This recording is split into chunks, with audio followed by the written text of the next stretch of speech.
In this video presentation, we're going to take a piece of pre-cut, 600mm long, 20mm galvanized steel conduit and put a double set in it. So we're going to produce a double set similar to this one. The reason we're practicing this skill is that we require it for our EAL assessment, and we're allowed a plus or minus 5mm tolerance from the given dimension in the EAL assessed piece. In order to do this, we're going to need to come up with a technique. I've shown a technique on the channel previously using two rulers in order to set a gap to make this double set. In this video presentation, I'm going to show you a different method in order to put a double set into a piece of steel conduit. So I've got a piece of conduit cut to approximately 600mm, and what I've done next is I've made a mark on it 150mm from one end. That's the point of which we're going to pull our first bend on our double set. I've made that mark using a permanent pen. However, I could have used a scriber.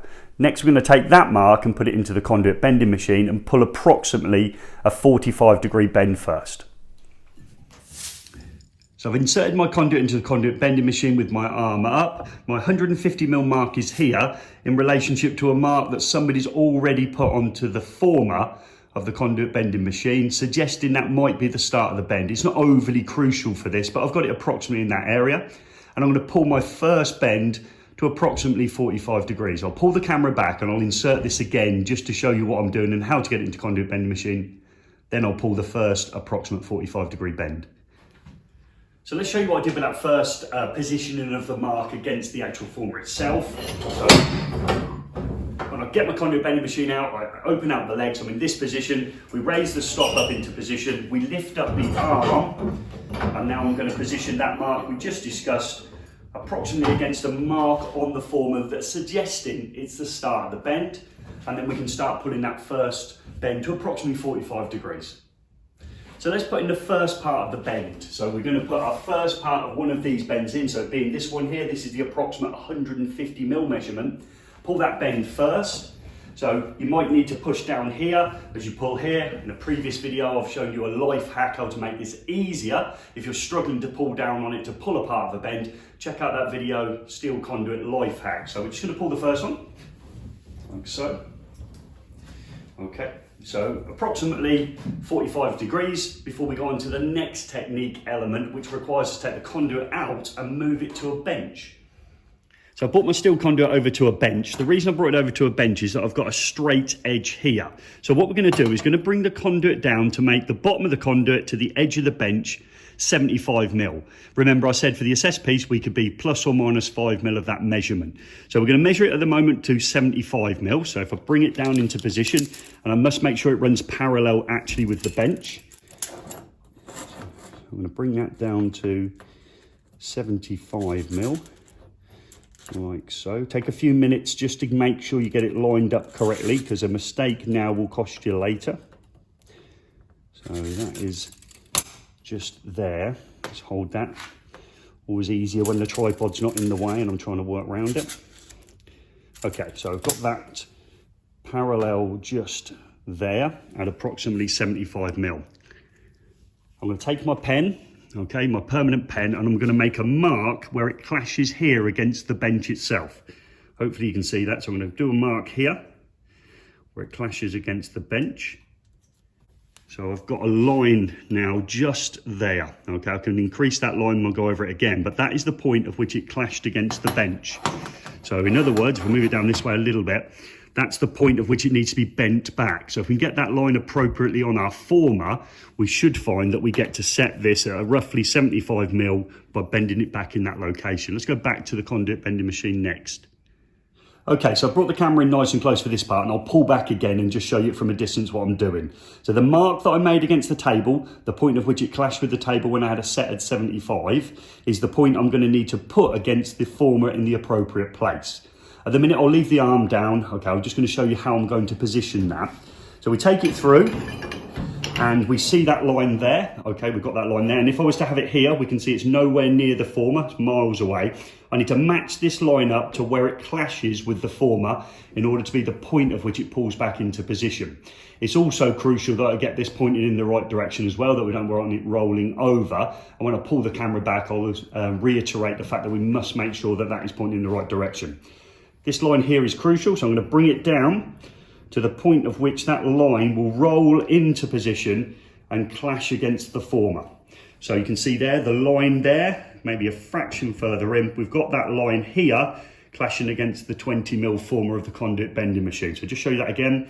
There's my line, I roll it into position and it clashes against the actual former itself. So allegedly, when I pull this to the other 45 degrees or make these two parallel, it should mean that we've created a gap approximately 75mm plus or minus 5 for our learners. Okay, so that's what we're gonna do now. So pull the camera back and I'll show you that again. Okay, so let's go back through that again. Let's put the conduit into the conduit bending machine and line this one up with the former itself. So my mark's gonna be lined up, as I just showed you, against the former. So the arm goes up, I feed my conduit through, and I now do that lining up process we just discussed, where my line falls against the side of the former. I've now got to be really careful that I line my conduit up, that it doesn't fall to the left or fall to the right. And then I'm going to pull my next bend. I'm going to try and make sure that this one is parallel with this one. However, for this video presentation, I'm going to underpull it to start with, because when I get to the bench, I want to reiterate some points that my learners miss, and obviously we don't want to miss them in the future. So I'm going to underpull it and then take it to the bench and see what's happening with the two parallel surfaces when I underbend it, and the common mistake people make about the bend they've just made. So I'm going to pull this one.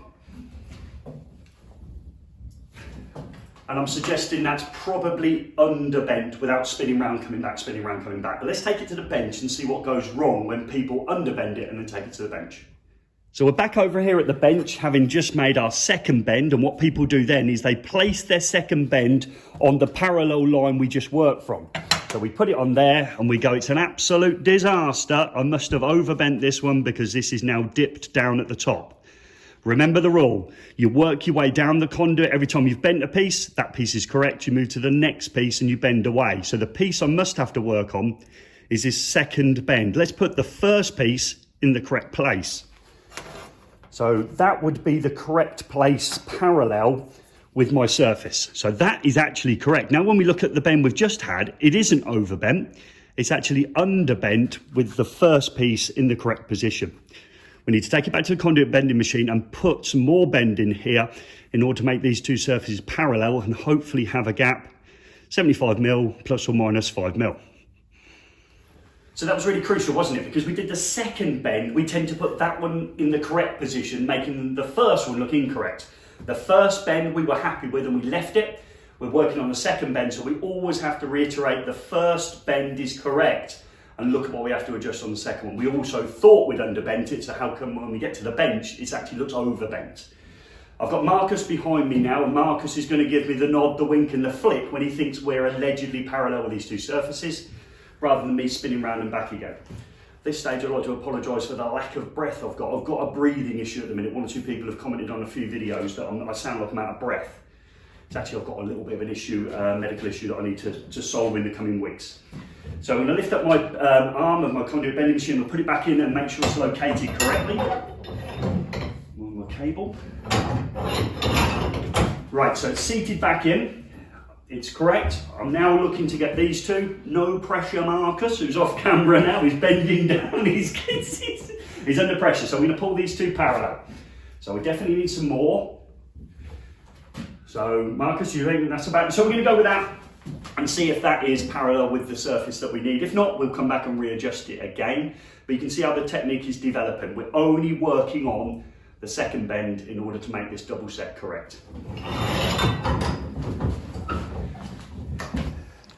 Okay then, so now we've got it bent correctly. So this one now is parallel with the surface, and we've set a gap from the bottom of the conduit to the edge of the actual bench itself, which we want to be approximately 75mm thereabouts with this technique. As you look at it now, you can see we've got them nicely in the correct plane. So we've actually got a consistent gap in this section here. All it takes now is to measure that gap, again, trying to get around the tripod.